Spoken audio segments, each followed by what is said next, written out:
पहले हम शिव बाबा की याद में बैठते हैं।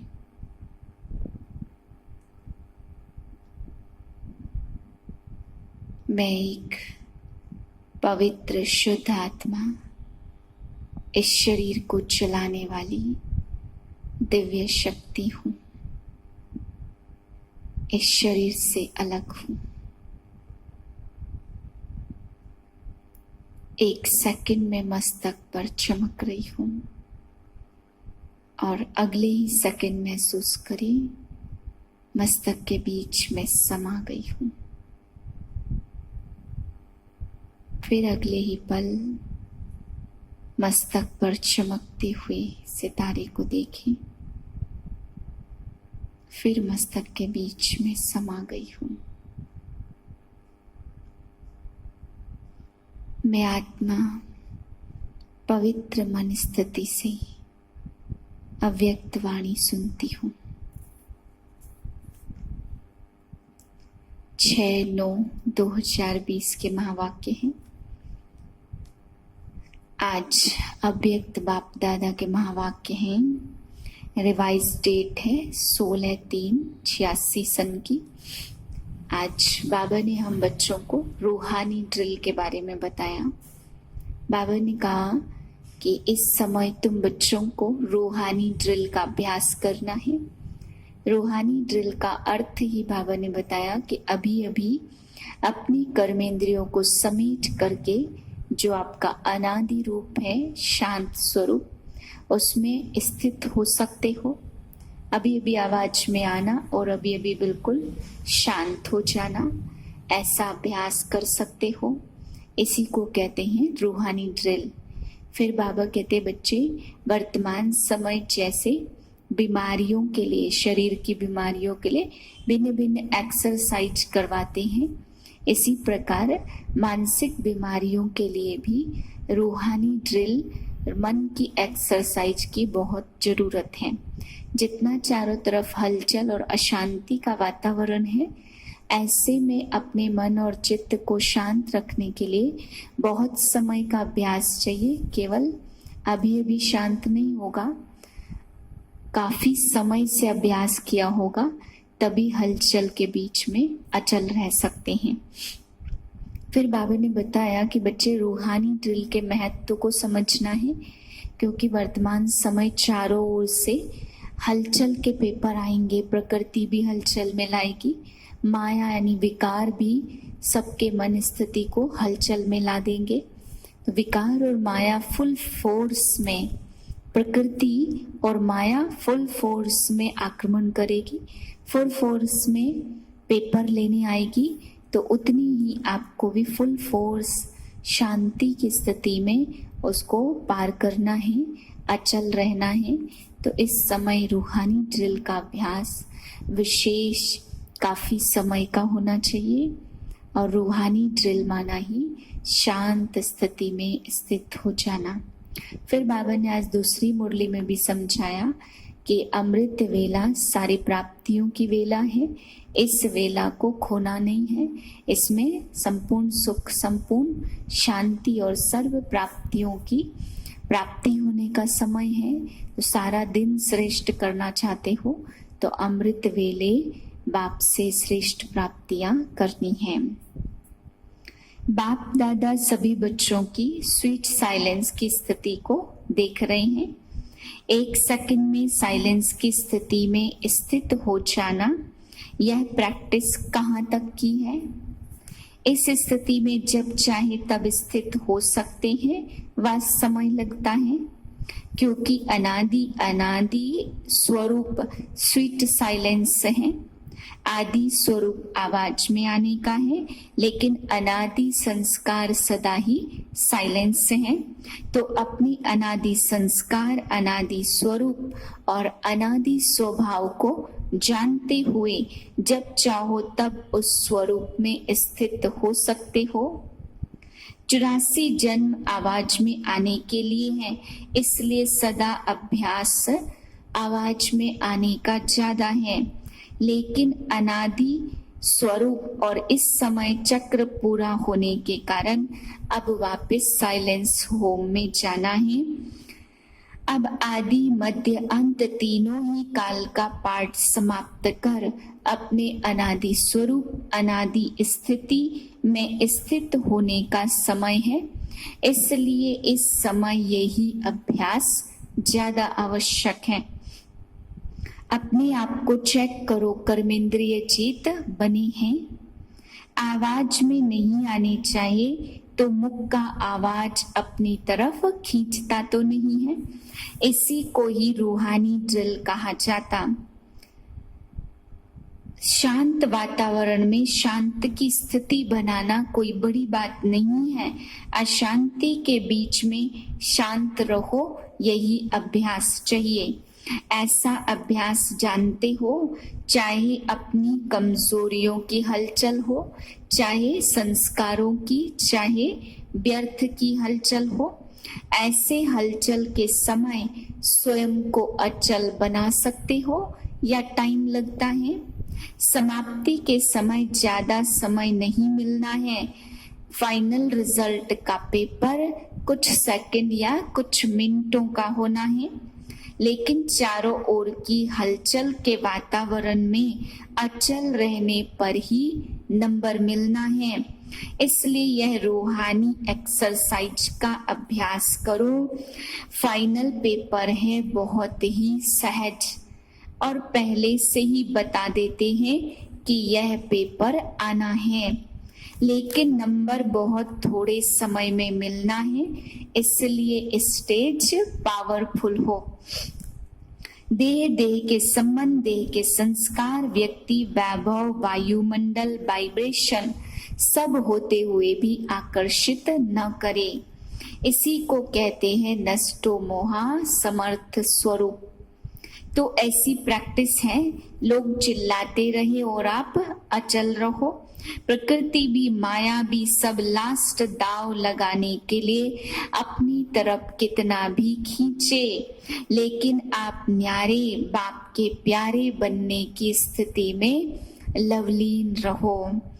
इसको कहा जाता देखते हुए भी न देखो, सुनते हुए भी न सुनो, यह अभ्यास हो। इसी को ही स्वीट साइलेंस स्वरूप की स्थिति कहा जाता है। फिर भी बाप दादा समय दे रहा है। अगर कोई भी कमी है तो अब भी भर सकते हो, क्योंकि बहुत काल का हिसाब सुनाया तो अभी थोड़ा चांस है। इसलिए प्रैक्टिस की तरफ फुल अटेंशन रखो। 1 सेकंड में मुक्ति और जीवन मुक्ति का वर्षा लेना सभी का अधिकार है ना। घंटी बजे और अभी तैयार होंगे या सोचते हो तैयार होना है, ऐसा अभ्यास है। इसी अभ्यास के कारण अष्ट रत्नों की माला छोटी बनती है। दोनों तरफ की पावरफुल सीन होगी। उनकी भी लास्ट ट्रायल माया की और प्रकृति की, और आपकी भी लास्ट कर्मातीत कर्म बंधन मुक्त स्थिति होगी। तो जब चारों बातों में विन करेंगे, अगर एक बात में भी जरा व्यर्थ संकल्प, व्यर्थ समय लग गया तो नंबर पीछे हो जाएगा। इसलिए सब चेक करो, चारों ही तरफ चेक करो। डबल विदेशी सब में तीव्र जाना चाहते हो ना, इसलिए तीव्र पुरुषार्थ व फुल अटेंशन इस अभ्यास में अभी समय देते रहो। समझा? क्वेश्चन को भी जानते हो और टाइम को भी जानते हो, फिर तो सब पास होनी चाहिए। अगर पहले से क्वेश्चन का पता होता तब तो तैयारी कर लेते हैं ना। आप सभी तो पास होने वाले हो। यह सीजन बाप दादा ने हर एक से मिलने का खुला भंडार खोला है। आगे क्या होना है वह फिर बताएंगे। अभी खुले भंडार से जो लेने आए हो वह ले लो। बाप दादा से जो वायदा किया है वह तो निभाएंगे। ड्रामा का दृश्य सदा बदलता ही है, लेकिन इस सीजन में चाहे भारतवासियों को चाहे डबल विदेशियों को, सभी को विशेष वरदान तो मिलना ही है। इस सीजन का फल खाओ, फल मिलन वरदान। सभी सीजन का फल खाने आए हो ना। बाप दादा को भी बच्चों को देख खुशी होती है, फिर भी साकारी सृष्टि में सब देखना होता। अभी तो मौज मना लो, फिर सीजन की लास्ट में सुनाएंगे। सेवा के स्थान भले अलग अलग हैं, लेकिन सेवा का लक्ष्य तो एक ही है ना। ऐसे नहीं कि एक स्थान महत्व वाला और दूसरा कम है। नहीं, जिस भी धरनी पर बच्चे पहुंचे हैं उससे कोई न कोई विशेष रिजल्ट निकलनी ही है। फिर चाहे कोई की जल्दी दिखाई देती, कोई की समय पर दिखाई देती, लेकिन विशेषता सब तरफ की है। कितने अच्छे अच्छे रत्न निकले हैं। ऐसे नहीं समझना कि हम तो साधारण हैं। अगर कोई विशेष ना होता तो बाप के पास नहीं पहुंचता। विशेषता है, लेकिन कोई विशेषता को सेवा में लगाते, कोई सेवा में लगाने के लिए अभी तैयार हो रहे हैं। सब महारथी, सब महावीर हो, एक एक की महिमा शुरू करें तो लंबी चौड़ी माला बन जाएगी। सब विश्व कल्याणकारी हो, ना कि अपने अपने स्थान के कल्याणकारी। अच्छा, 6/9/2020 अव्यक्त बाप दादा रिवाइज है 19/3/86। दूसरी मुरली है अमृत वेला, श्रेष्ठ प्राप्तियों की वेला। आज रूहानी बागवान अपने रोज फ्लावर्स का बगीचा देख रहे हैं। ऐसा रूहानी गुलाब का बगीचा अब इस संगम युग पर बाप दादा द्वारा ही बनता है। बाप दादा हर एक रूहानी गुलाब के फूल की रूहानियत की खुशबू और रूहानियत के खिले हुए पुष्पों की रौनक देख रहे हैं। कोई सदा गुलाब खिला है, कोई कब थोड़ा खिला और कब थोड़ा सा धूप व मौसम से मुरझा जाते हैं, लेकिन है फिर भी रूहानी बागवान के बगीचे के रूहानी गुलाब। कोई कोई रूहानी गुलाब में ज्ञान की खुशबू विशेष है, किसी में योग की खुशबू, कोई में धारणा की और कोई में सेवा की खुशबू विशेष है। कोई कोई ऐसे भी हैं जो सर्व खुशबू से संपन्न हैं। तो बगीचे में सबसे पहले नजर किसके ऊपर जाएगी? जिसकी दूर से ही खुशबू आकर्षित करेगी, उस तरफ ही सबकी नजर पहले जाती है। तो रूहानी बागवान सदैव सभी रूहानी गुलाब के पुष्पों को देखते हैं, लेकिन नंबरवार प्यार भी सभी से है, क्योंकि हर एक गुलाब पुष्प के अंदर बागवान प्रति अति प्यार है। मालिक से पुष्पों का प्यार है और मालिक का पुष्पों से प्यार है। फिर भी शोकेश में सदा रखने वाले रूहानी गुलाब हो। अमृत वेला विशेष प्रभु पालना की वेला है, परमात्मा मिलन की वेला, रूह रिहान करने की वेला है। अमृत वेले भोले भंडारी के वरदानों से सहज वरदान प्राप्त करने की वेला है। बिना मेहनत के खुले खजाने प्राप्त करने की वेला है। ऐसे सुहावने समय के अनुभव को जानते हो ना। अनुभवी ही जाने श्रेष्ठ सुख को, श्रेष्ठ प्राप्तियों को। तो बाप दादा सभी रूहानी गुलाब को देख देख हर्षित हो रहे हैं। बाप दादा भी कहते, वाह मेरे रूहानी गुलाब वाह। आप वाह वाह के गीत गाते तो बाप दादा भी यही गीत गाते, समझा। मुरलियां तो बहुत सुनी, सुन सुनकर संपन्न बन गए हैं। अभी महादानी बन बांटने के प्लान बना रही हो। यह उमंग बहुत अच्छा है। आज यूके अर्थात ओके रहने वालों का टर्न है। डबल विदेशियों का एक शब्द सुन करके बाप दादा सदा मुस्कुराते रहते हैं। कौन कौन सा थैंक यू करते हुए बाप को याद करते रहते, क्योंकि सबसे पहले शुक्रिया दिल से बाप का मानते हैं। तो जब किसी को भी थैंक यू करते तो बाप याद आएगा ना। ब्राह्मण जीवन में पहला शुक्रिया बाप के प्रति उठते बैठते अनेक बार थैंक यू कहते हो। यह भी एक विधि है बाप को याद करने की।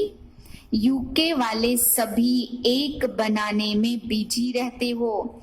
संख्या भी अच्छी, स्नेह भी अच्छा, हर एक की विशेषता है। लेकिन आज यूके की सुना रहे हैं। यज्ञ स्नेही, यज्ञ सहयोगी, यह विशेषता अच्छी दिखाई देती है। हर कार्य में, हर कदम में मधुबन अर्थात बाप की याद और पढ़ाई की याद है।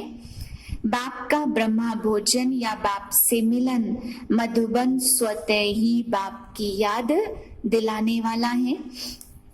कहाँ भी रहते मधुबन की याद आना अर्थात स्नेह लिफ्ट बन जाता है। चढ़ने की मेहनत से छूट जाते, सेकंड में स्विच ऑन किया और पहुंचे।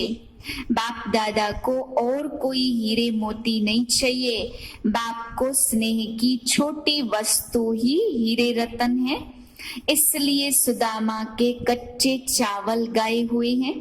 इसका भाव अर्थ यही है कि स्नेह की छोटी सी सुई में भी मधुबन याद आता है, तो वह भी बड़ा अमूल्य रतन है, क्योंकि स्नेह का दाम है।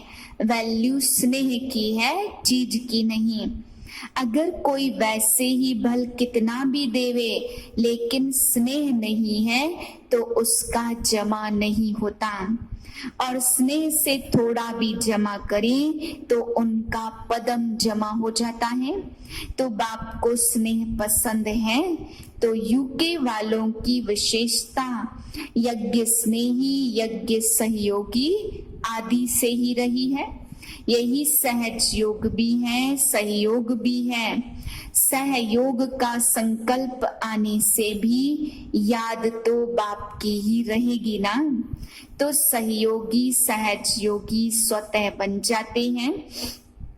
छोटी दिल वाले छोटा सौदा कर खुश हो जाते, और बड़ी दिल वाले बेहद का सौदा करते हैं। तो दिल वाला बाप को दिल का स्नेह और दिल का सहयोग अति प्रिय है।